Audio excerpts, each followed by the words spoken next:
Taxi දැන් ළඟ තියෙන්න ඕනේනේ 1 මිනිට් නේ පෙන්නන්නේ වා විල්ලන්නේ මෙතන මේ වීල් එක යන්න බෑ මගේ කොණ්ඩේ අවුල් වෙනවනේ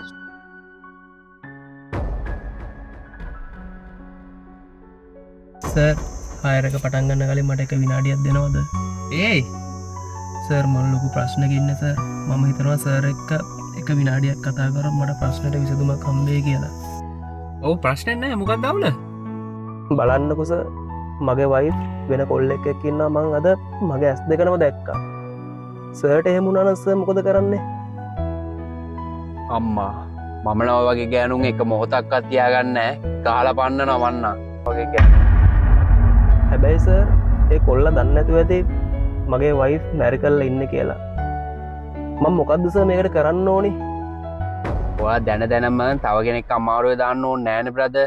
මම වුණා නම් මම නම් කියන මේ කොල්ලට. ඒක තමයි සර් දැන් මං කරන්න යන්නේ. ඔය සර්ගේ එහා පැත්තේ සීට් එකේ වාඩි වෙලා ඉන්නේ මගේ වයිෆ්. අනේ බබා අහන්නකෝ මං ඔයාට ළඟදිම කියන්නම් කියලා හිතන් හිටියේ ඒත් ඉතින් ඔයා මාව ගොඩක් වෙලාවට හම්බෙන්නේ බිසි වෙලාවටනේ මට කියන්න වෙලාවක් හම්බුන්නේ නැහැ අපි අවුරුදු 3ක් හරි සතුටින් ඉඳියා සර්. හැබැයි මීට මාස 6කට කලින් මගේ ජොබ් එක නැති වුණා. ඊට පස්සේ මෙයා ඉල්ලන දේවල් අරන් දෙන්න මගේ අතේ සල්ලි නැහැ.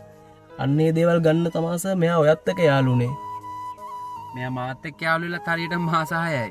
මේ මාස 6ටම මේ ගෑණි මට කියලා කරගත්තේ මගේ සල්ලි කඩාගත්ත එකයි shopping කරගත්ත එකයි විතරයි. ඒක තමා.